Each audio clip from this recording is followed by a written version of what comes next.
Hello everyone, CGPSC ABCD में आप सभी का स्वागत है। इस वीडियो के अंदर हम हॉस्टल वार्डन, ठीक है, जो छत्तीसगढ़ छात्रावास अधीक्षक का एग्ज़ाम होने वाला है, ठीक है, 2023 में होगा ही, क्योंकि हमें पता है कुछ समय पहले ही हॉस्टल वार्डन का 500 टोटल पोस्ट आया हुआ था, ठीक है, जो कि किसी कारणवश उसको अभी पोस्टपोन कर दिया गया है। और मुझे ऐसा लगता है कि ये पोस्ट जो है 500 से बढ़कर 1000 प्लस जाएगा, ठीक है। ये ऐसा मुझे आशा है कि ये पोस्ट जो है इंक्रीमेंट होगा, 500 से ऊपर पोस्ट 100% होगा, ठीक है। जैसे कि आज ही पता है आज कौन सा दिन है, 24 जून है, ठीक है, 24 जून 2023 है। और आज जो है जो श्रम निरीक्षक का एग्ज़ाम हुआ, ठीक है, जो सीजी लेबर इंस्पेक्टर का जो एग्ज़ाम होने वाला था वो आज ही ख़त्म हुआ, ठीक है। क्योंकि जो सीजी लेबर इंस्पेक्टर का जो एग्ज़ाम था इसमें ज़्यादा पोस्ट था नहीं, मात्र 34 पोस्ट ही था। तो इसमें तो आप समझ ही रहे हैं, इसमें जो सबसे बेस्ट जो कॉम्पिटिटर होगा वो इस पर आगे उभर कर आएंगे, जिसकी तैयारी सबसे अच्छी से होगी। तो अगर आपने एग्ज़ाम दिया है तो इसमें आपको ज़्यादा डीमोटिवेट होने की ज़रूरत नहीं है, क्योंकि पोस्ट भी कम था, ठीक है। तो क्यों ना डीमोटिवेट ना होते हुए हम आगे किसी अगले एग्ज़ाम की तैयारी करें। तो अगर सीजी व्यापम या फिर सीजीपीएससी का आगे तो बहुत सारे एग्ज़ाम्स आने वाले हैं, लेकिन जो अच्छा पोस्ट है वो हॉस्टल वार्डन है, क्योंकि पोस्ट भी अच्छा खासा आ रहा है, 500 से प्लस, मुझे लगता है कि 1000 भी प्लस हो सकता है। तो क्यों ना इसकी तैयारी ही की जाए। तो आज मैं इस वीडियो के अंदर हॉस्टल वार्डन की तैयारी कैसे करना है, इसके लिए क्या क्या स्ट्रेटेजी होना चाहिए, मैं सारा इस वीडियो के अंदर डिस्कस करूँगा। तो बने रहिए वीडियो में शुरू से लेकर लास्ट तक। आपको बहुत ही अच्छा यहाँ पे डिटेल्ड स्ट्रेटेजी आपको मिलेगा कि आखिर पढ़ना कैसे है और कैसे हम हॉस्टल वार्डन के एग्ज़ाम तक मोस्टली सिलेबस को कंप्लीट करेंगे, ठीक है।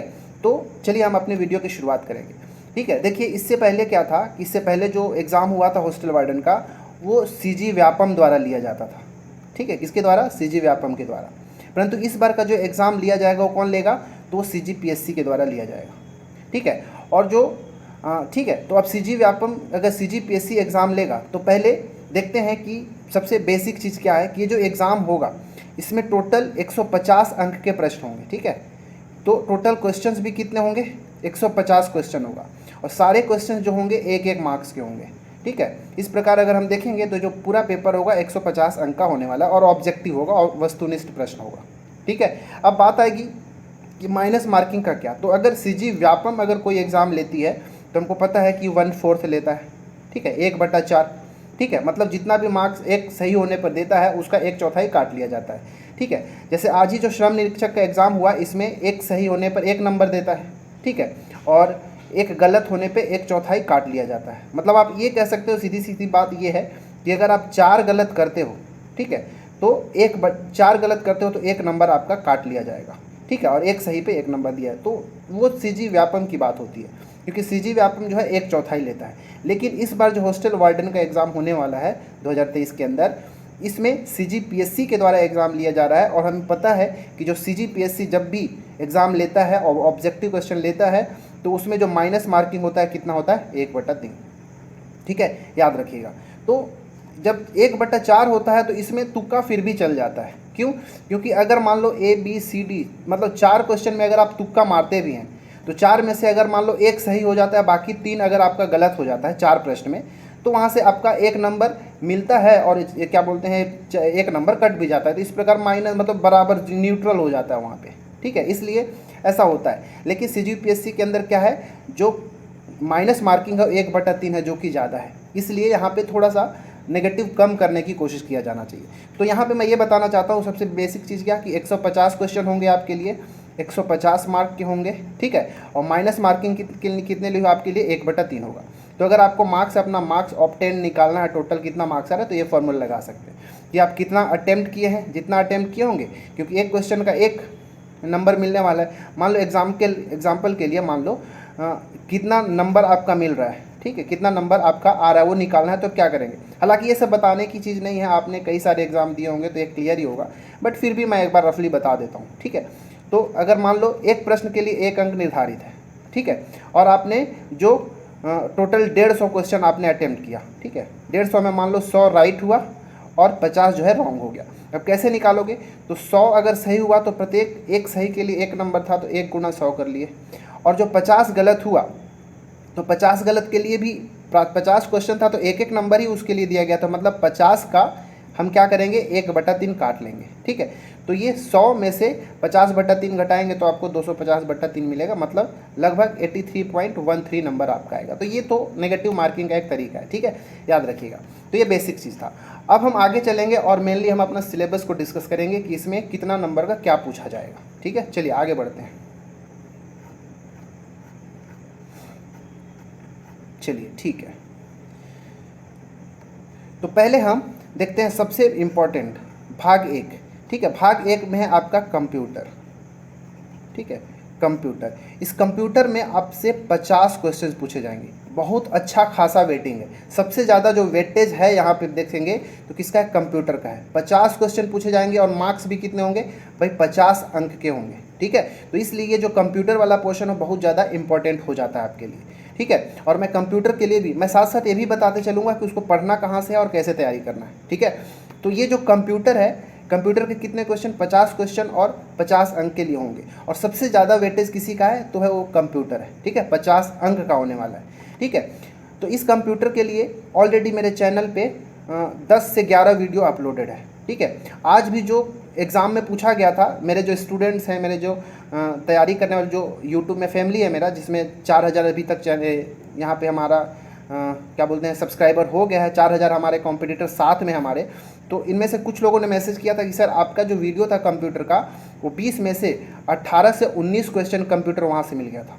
तो मुझे लगता है कि वो जो कंप्यूटर के वीडियोस मेरे चैनल पे अवेलेबल है बहुत अच्छा है, ठीक है, क्योंकि वहाँ से मैं MCQ के माध्यम से आपका प्रैक्टिस करवाता हूँ। और क्योंकि इसमें जो अगर देखेंगे हॉस्टल वार्डन में तो 50 क्वेश्चन केवल कंप्यूटर से ही है, इसलिए मैं आपके लिए और भी MCQ वीडियोज़ लेके आऊँगा, सारे टॉपिक्स पर आपको देखने को मिल जाएगा।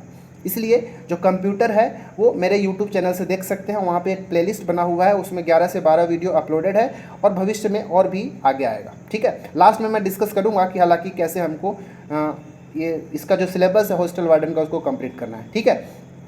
और यहाँ पे जो पूछा जाएगा कंप्यूटर के परिचय से संबंधित पूछा जाएगा, कंप्यूटर का उपयोग क्या होता है, ठीक है। इसमें CPU इनपुट आउटपुट डिवाइस हो गया, ये सारे चीज़ की जानकारी। इसका मैं PDF जो है आपको टेलीग्राम चैनल में डाल दूंगा, तो आप वहाँ से इसका PDF और सिलेबस को आप देख सकते हैं, ठीक है। तो 50 क्वेश्चन कहाँ से आ गया, कंप्यूटर से, ठीक है। अब आगे देखिए, ये पूरा सिलेबस को आप चाहे तो स्क्रीनशॉट भी लेते हैं, हालांकि टेलीग्राम चैनल को आप ज्वाइन कर लें, वहाँ से आपको पूरा सिलेबस मिल जाएगा, ठीक है। इसके बाद 50 क्वेश्चन तो कंप्यूटर का हो गया, बट आगे अब आएंगे लैंग्वेज वाले में, ठीक है। हिंदी व्याकरण सहित, हिंदी भी और व्याकरण भी। यहाँ पे आप देखेंगे तो 10 क्वेश्चन, ठीक है। हमेशा की तरह व्यापम 10 नंबर का हिंदी पूछता ही है, तो CGPSC जो हॉस्टल वार्डन का ले रहा है, इसमें भी आपको हिंदी जो है कितने नंबर का मिल गया, 10 नंबर का मिल गया, ठीक है। तो यहाँ पे आप देख सकते हैं क्या, स्वर व्यंजन वर्तनी लिंग वचन काल संज्ञा सर्वनाम विशेषण समास भी, संधि स्वर व्यंजन विसर्ग संधि, ये सब हो गया। ये सब के बारे में भी मैं क्वेश्चंस लेकर आऊँगा, तो आप चिंता होने की ज़रूरत नहीं, मैं एक बार बस आपको सिलेबस बता रहा हूँ कि क्या क्या है, ठीक है। तो इसके लिए आप देखेंगे तो विनय पाठक की जो बुक आती है आप उससे पढ़ सकते हैं, साथ ही साथ जो हरिराम पटेल की है या फिर जो भी मार्केट में अवेलेबल है, ठीक है, वहाँ से भी आप पढ़ के आप प्रैक्टिस कर सकते हैं। और बाकी मैं MCQ तो आपको लेकर आता ही रहूँगा, तो वहाँ से भी आपका बहुत सारा क्लियर हो जाएगा, ठीक है ना। तो यहाँ पे हिंदी हो गया 10 नंबर का, फिर आगे जाएंगे तो इंग्लिश भी हमको 10 नंबर का मिलेगा, ठीक है। इंग्लिश भी कितना हमको 10 नंबर का यहाँ पे मिलेगा, ठीक है। यहाँ पे देख सकते हैं आप इंग्लिश कितना 10 नंबर का मिलेगा। तो हिंदी भी हो गया 10, इंग्लिश भी हो गया 10 नंबर के 10 प्रश्न, और कंप्यूटर का कितना हो गया भाई, 50 क्वेश्चन 50 अंक के हो गए। तो 50 और 20 70 तो अभी तक हो चुका है, ठीक है। इंग्लिश ग्रामर में देखेंगे तो नंबर जेंडर आर्टिकल ये सब मैं कराऊंगा, ठीक है, ठीक है। चलिए आगे और देख लेते हैं इंग्लिश में और क्या क्या है। मैं लास्ट में आपको ज़रूर बताऊंगा कि इसका स्ट्रेटेजी क्या होगा, हम कैसे ये सारे सिलेबस को कंप्लीट करेंगे, ठीक है। तो इंग्लिश में प्रोनाउन हो गया, एडजेक्टिव वर्ब हो गया, फिर कंजंक्शंस के बारे में पूछा गया है, प्रीपोजिशंस, ठीक है। ट्रांसफॉर्मेशन ऑफ सेंटेंस है जो कि यहाँ पे बहुत ज़्यादा पूछा जाता है, एक्टिव से पैसिव में कैसे बदलना है, डायरेक्ट से इनडायरेक्ट में कैसे बदलना है, और ये वोकेबलरी, ठीक है, वोकेबलरी। तो वोकेबलरी में synonym, antonyms, one word substitution और स्पेलिंग, ठीक है, ये यहाँ से आएगा, ठीक है। तो हमारा इंग्लिश का भी टोटल अभी तक हम देख चुके कि 70 मार्क्स कहाँ कहाँ। तो कंप्यूटर का 50 हो गया, इंग्लिश का 10 और हिंदी का भी 10, तो इस प्रकार 70 अभी तक हो गया, ठीक है। इसके बाद हम देखते हैं मैथ्स में, ठीक है। मैथ्स भी मैं ज़रूर कराऊंगा आपका, ठीक है। देखिए मैथ्स में आपसे टोटल 20 नंबर का पूछा जाएगा। रीजनिंग यहाँ पे नहीं पूछा जाएगा, ठीक है, क्योंकि रीजनिंग क्या है सिलेबस में आपको यहाँ पे देखने को नहीं मिल रहा, रीजनिंग नहीं मिलेगा।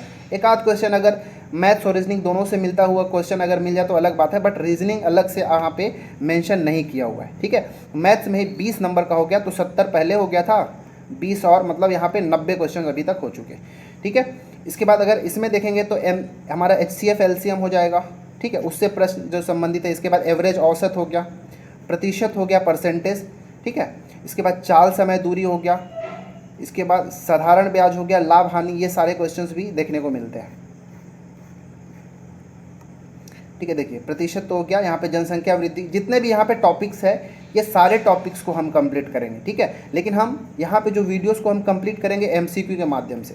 मैं क्या करूँगा कि जो MCQ आपके लिए बना कर ले आऊँगा, तो उसमें जो क्वेश्चंस होगा, क्वेश्चन को एक्सप्लेन करते ही मैं उस टॉपिक को कंप्लीट करने की कोशिश करूँगा, ठीक है। तो अभी लास्ट में हम डिस्कस करेंगे कि हमारा स्ट्रेटेजी क्या होगा इसको कंप्लीट करने के लिए, सिलेबस के लिए। यहाँ पे जो आप इकाई 3 और जो 4 देख रहे हैं, यहाँ पे बहुत ज़्यादा क्वेश्चन पूछा जाता है, ठीक है। तो जब मैथ्स का मैं क्वेश्चन कराऊंगा तो सबसे पहले मैं इकाई 3 और इकाई 4 को ही कंप्लीट कराऊंगा। इकाई 3 के अंदर आपको लाइंस एंड एंगल, मतलब रेखा कोण, जिसके अंदर रेखाखंड, सरल रेखा, वक्र रेखा, कोण के प्रकार, ये सारे क्वेश्चंस बनते हैं।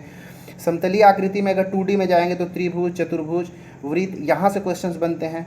इसके बाद क्षेत्रफल क्षेत्रफल, त्रिभुज, आयत, समांतर चतुर्भुज, समलंब चतुर्भुज, इन सारे चीज़ों का आपसे क्वेश्चन पूछा जाता है। और यहाँ पे लास्ट में आपको देखने को मिलेगा ठोस, मतलब जो सॉलिड जो ऑब्जेक्ट्स होते हैं उसका लंबाई, चौड़ाई, ऊंचाई, और क्या मेनली यहाँ पे आयतन और पृष्ठीय क्षेत्रफल, ठीक है, आयतन और पृष्ठीय क्षेत्रफल से प्रश्न पूछे जाते हैं। तो ये वाला जो इकाई 3 और जो इकाई 4 है, मैं पहले इसका क्वेश्चन आपको कराऊंगा, क्योंकि यहाँ पे मैं लास्ट टाइम जो हॉस्टल वार्डन का एग्जाम हुआ था उसमें मैक्सिमम क्वेश्चन जो आपको यहाँ से देखने को मिलेगा। तो इधर का क्वेश्चन मैं कराऊं, बाकी इकाई का, उससे पहले मैं मैथ्स में आपको इकाई 3 और इकाई 4 कराऊंगा, और इसके जितने भी थ्योरम होते हैं, जितने भी सिद्धांत होते हैं, कॉन्सेप्ट होते हैं, सारा मैं पहले कराऊंगा, और साथ ही साथ आपका MCQ का भी प्रैक्टिस कराऊंगा, ठीक है। तो चलिए, मैथ्स के अंदर कितना हो गया, 20। तो अभी तक हमने क्या देखा, कंप्यूटर में 50, हिंदी में 10, इंग्लिश में 10, इसके बाद हमारा मैथ्स में कितना हो गया, 20। तो 90 नंबर का अभी तक यहाँ पे हमने देख लिया कि कहाँ कहाँ से आएगा, ठीक है। अब आगे हम चलते हैं जिसमें आएगा सामान्य अध्ययन वाला पोर्शन, ठीक है। यहाँ पे देखिए, अब सामान्य ज्ञान, सामान्य ज्ञान है ये जो अगर बोल रहे कि समझे तो मतलब इंडिया वाला जो पोर्शन है, ठीक है, भारत का, मतलब आप वहाँ पे भारत का भूगोल हो गया, ठीक है, भारत का संविधान हो गया, ठीक है, भारत का इतिहास और राष्ट्रीय आंदोलन हो गया, वो हो गया, भूगोल हो गया, अर्थशास्त्र हो गया, और सामान्य विज्ञान हो गया। यहाँ पे जो 5 पार्ट दिख रहा है यहाँ पे, ठीक है, यहाँ पे 1 2 3 4 5 पार्ट जो दिख रहा है यहाँ पे, यहाँ से आपको टोटल 15 प्रश्न ही मिलेगा, जो कि 15 अंकों का होगा, ठीक है। तो ये सारा टॉपिक भी हम MCQ के माध्यम से करेंगे। देखिए यहाँ पर वेटेज कितना है, GS का 15 है। इसके बाद आप छत्तीसगढ़ वाले के अंदर जाएंगे तो वहाँ पे आपको 20 मिलेगा।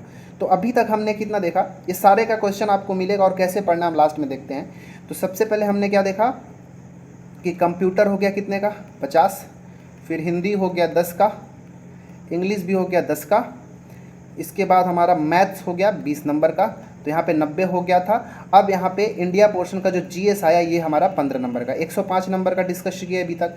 अब आगे यहाँ पे देखेंगे तो समसामयिक घटना में सब क्वेश्चन खेल कूद से अलग से पूछता है, ठीक है, और देश विदेश से, ठीक है, ये दोनों मिला के 15 क्वेश्चन, और तो मतलब 120 क्वेश्चन का हमने 120 नंबर का यहाँ पे देखा कि कहाँ कहाँ से पूछा जाएगा, ठीक है। अब बाकी का बच गया 30 प्रश्न। तो देखिए 30 प्रश्न कहाँ से पूछा जाएगा। तो 30 प्रश्न जो बाकी जो बच गया, एक छत्तीसगढ़ का जो सामान्य जानकारी है वहाँ से आपको 20 नंबर का पूछा जाएगा। और यहाँ पर अगर ध्यान से इस सिलेबस को देखें तो छत्तीसगढ़ का इतिहास की सामान्य जानकारी, संक्षिप्त राजनीतिक घटनाक्रम और महत्वपूर्ण व्यक्ति, तो इतना ही दिया है। यहाँ पे आपको जनजाति वाला पोर्शन देखने को नहीं मिल रहा, भूगोल देखने को नहीं मिल रहा है, यहाँ पे ज़्यादा कुछ सिलेबस नहीं, केवल हिस्ट्री ही समझ लीजिए दिया गया है, ठीक है, इतिहास और राजनीतिक घटनाक्रम, जो मतलब जो हमारा देश आज़ाद हुआ था उसमें जो छत्तीसगढ़ था उसका क्या योगदान है, मतलब बाकी जो आंदोलन हुए थे देशव्यापी उस समय हमारे छत्तीसगढ़ की क्या स्थिति थी, ये सारा चीज़ यहाँ पे बनता है। और उस समय जो महत्वपूर्ण व्यक्तित्व थे उसके बारे में क्वेश्चन बनेगा। यहाँ पे अलग से कुछ मेंशन नहीं किया गया है कि जनजाति वाला पोर्शन होगा या छत्तीसगढ़ का भूगोल होगा, फिर आर्थिक परिदृश्य होगा, ये सारा चीज़ कुछ दिया ही नहीं है, ठीक है। फिर भी पिछले बार तो कुछ क्वेश्चन आपको जनजाति का भी मैं देखा था तो था, परंतु यहाँ पे अगर आप ध्यान से देखें तो केवल इतिहास ही दिया गया है। फिर भी हम कुछ क्वेश्चन जो इधर से ज़रूर प्रैक्टिस करके जाएंगे, ठीक है। 20 प्रश्न जो हो गया कहाँ से, छत्तीसगढ़ के सामान्य जानकारी से हो गया। तो अभी तक हमारा 140 अंक का डिस्कशन हो चुका, और जो बाद में लास्ट जो बच गया वो बाल मनोविज्ञान का है, ठीक है, बाल मनोविज्ञान का, जो कि 10 अंकों का 10 प्रश्न होगा। तो इस प्रकार हमारा टोटल 150 नंबर कहाँ कहाँ से आ रहा है, एक बार हम ओवरव्यू देख लेते हैं। तो सबसे पहले जो है कंप्यूटर 50 अंक का, इसके बाद हिंदी 10 अंक, इंग्लिश 10 अंक, इंग्लिश के बाद हमारा मैथ्स था 20 अंक का, मैथ्स के बाद देखेंगे तो जीएस वाला जो इंडियन जीएस था वहाँ से 15 क्वेश्चन, इसके बाद करेंट अफेयर था जिसमें हम खेल कूद देखे और देश विदेश की जो घटनाएं हैं वो वहाँ से हम देखेंगे करेंट का, तो 15 क्वेश्चन था। इसके बाद हम सीजी वाला हिस्ट्री वाला पोर्शन या सीजी जीएस कह लीजिए, वहाँ से हमने देखा कितना 20 क्वेश्चन था। और लास्ट में जो बाल विकास था, ठीक है, या फिर बोल लीजिए कि चाइल्ड साइकोलॉजी, वहाँ से 10 क्वेश्चन पूछा जाएगा। तो इस प्रकार यहाँ पे 150 प्रश्न होंगे जो कि 150 अंकों का होगा, ठीक है। माइनस मार्किंग कितना, 1/3 हम देखे थे। तो ये था टोटल मोटा मोटी। अब बात आती है कि इसको हम कंप्लीट कैसे करेंगे। हम जो एग्ज़ाम तक, अभी एग्ज़ाम डेट तो कंफर्म नहीं है, अभी तो फॉर्म भी नहीं आया है, हालांकि आया था लेकिन वो पोस्टपोन हो गया। तो आपको एक अच्छा खासा टाइम मिल रहा है, इसको वेस्ट मत, कभी भी एग्ज़ाम हो सकता है, फॉर्म आएगा फिर 1 महीना के अंदर, हमको पता है कि CGPSC या CGVAP में एग्ज़ाम ले लेता है, इसलिए हमारे पास फॉर्म आने के बाद टाइम ज़्यादा नहीं मिलेगा। इसलिए आप तैयारी को एकदम ईमानदारी के साथ, अपने ऑनेस्टी के साथ कंटिन्यूअस एकदम लेते रहें, ठीक है। तो चलिए अब हम धीरे धीरे हम इस जो हमारा स्ट्रेटजी होगा इसको कंप्लीट करने का, कि कैसे हम मैक्सिमम मार्क क्या बोलते हैं गेन कर सकते हैं, कैसे, क्या इसके लिए स्ट्रेटजी होना चाहिए, मैं आपके लिए क्या कर सकता हूं, मैं आपके लिए क्या प्रोवाइड कर सकता हूं, अब उसकी हम बात कर लेते हैं, ठीक है। ठीक है, अभी तक हमने देखा कि कौन से टॉपिक से कितने क्वेश्चन पूछे जाएंगे और कितने अंक के पूछे जाएंगे, माइनस मार्किंग क्या होगा, ये सब हमने देखा। अब जो सबसे ज़्यादा इम्पोर्टेंट आता है कि जो हमारा जब भी एग्ज़ाम होगा, क्योंकि एग्ज़ाम 1 से 2 महीना, फॉर्म भरने के बाद 1 महीना से भी आपको ज़्यादा टाइम नहीं मिलेगा, मुझे ऐसा लगता है, ठीक है। तो उसको तैयारी कैसे किया जाए, तो इसके लिए सबसे इम्पोर्टेंट क्या है कि सबसे पहले आपको क्या करना है कि टेलीग्राम में जाके सर्च करना है CGPSC ABCD, ठीक है। सर्च करने के बाद आपको इस चैनल को ज्वाइन कर लेना है। अब ज्वाइन करने से होगा क्या, कैसे कंप्लीट करेंगे वो देखते हैं। लेकिन जो भी मैं स्ट्रेटजी बना रहा हूँ, ये सोच के रखिए कि मैं अपने लिए नहीं बना रहा हूँ, ये आपके लिए स्ट्रेटजी बना रहा हूँ। अगर आप उस तरीके से फॉलो करेंगे तो लास्ट तक, एग्ज़ाम आते तक ज़्यादा से ज़्यादा सिलेबस जो है कंप्लीट हो जाएगा और एक आप अच्छे तैयारी के साथ एग्ज़ाम में पहुँच पाएंगे, ठीक है। तो क्या है, फंडा ये है कि आपको सबसे पहले इस चैनल को ज्वाइन करना है। ज्वाइन करने के बाद क्या करना है, मैं वहाँ आपको हर दिन के लिए मैं एक टॉपिक दूंगा, ठीक है, याद रखिएगा। क्या होगा, मैं आपके लिए हर दिन के लिए आपको किसी भी टॉपिक का, मतलब कोई भी टॉपिक, 2-3 टॉपिक दूंगा, ठीक है। उस टॉपिक को क्या करना है, आपको रेडी करना है, पढ़ना है। आप जो भी बुक प्रीफर करते हैं उस बुक से आपको तैयारी करना है। और इसके बाद जब तैयारी हो जाएगा, दिन भर आप पढ़ेंगे, और इवनिंग में, ठीक है, इवनिंग में 7 से 8 बजे के बाद आपको वहाँ पे वीडियोस अवेलेबल होगा, ठीक है। कुछ वीडियो जो है आपको मॉर्निंग में देखने को मिलेगा, ठीक है, और कुछ वीडियो मैं उसके लिए फिर से आपको सिलेबस एक बार मैं बता दूंगा कि कब क्या मैं आपके लिए वीडियो लेकर आऊँगा, कब पहले क्या पढ़ना है। बट मैं एक स्ट्रेटेजी बना रहा हूँ, क्या कि आपको मैं टेलीग्राम चैनल में आपको टॉपिक दूंगा, उस टॉपिक को आपको दिन भर तैयारी करना है। इसके बाद आपको यूट्यूब में एक वीडियो के माध्यम से 20-20 क्वेश्चन का सेट दिया जाएगा, ठीक है। 20-20 क्वेश्चन का वीडियो प्रैक्टिस कराया जाएगा, उसका एक्सप्लेनेशन भी कराया जाएगा, और आपको देखना है कि उस 20 क्वेश्चन में आपका कितना सही हो रहा है, ठीक है। जो भी डाउट है, आप डाउट भी टेलीग्राम चैनल में आप पूछ सकते हैं, ठीक है। तो हमारा तरीका यही होगा, क्या कि आपको पहले टॉपिक दिया जाएगा, उस टॉपिक को आपको कंप्लीट करना है। कंप्लीट करने के बाद आपको एक टेस्ट प्रोवाइड कराया जाएगा, उस टेस्ट को आपको देना है और देखना है कि आपकी तैयारी कितनी हुई, और जो भी डाउट है उस डाउट को भी क्लियर करते चलना है। तो ये इसी तरीके से हम क्या करेंगे, जितने भी टॉपिक्स हैं हम मैक्सिमम कोशिश करेंगे कि वो टॉपिक जो है एग्ज़ाम से पहले आपको कंप्लीट करा देंगे, ठीक है।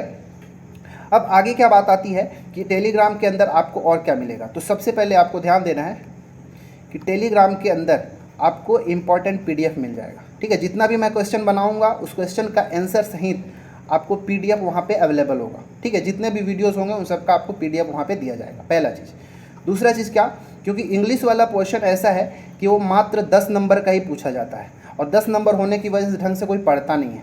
तो इसके लिए हम क्या करेंगे कि हर दिन आपके लिए 3 जो है जैसे स्पेलिंग वाला, ठीक है, स्पेलिंग एरर से क्वेश्चन पूछा जाता है एग्जाम में, वहाँ से अलग से टॉपिक दिया गया है स्पेलिंग का। तो वहाँ से हर दिन आपको 2 इम्पॉर्टेंट जो miss spelled, commonly miss spelled word होता है, जहाँ स्पेलिंग एरर वाले क्वेश्चन है वहाँ 2 क्वेश्चन आपको मिलेगा। 3 क्वेश्चन आपको मिलेगा 1 वर्ड सब्स्टिट्यूशन का, ठीक है, 1 वर्ड से अनेक शब्दों का जो एक शब्द वाला होता है एक मिलेगा, और 3 मिल जाएगा आपको जो सिनोनिम और एंटोनिम्स का, ठीक है, सिनोनिम्स और जो एंटोनिम्स होता है वहाँ से। तो इस प्रकार इंग्लिश के लिए आपको हर दिन 8 अच्छे जो है वर्ड्स और क्वेश्चन आपको वहाँ देखने को मिल जाएगा इंग्लिश का।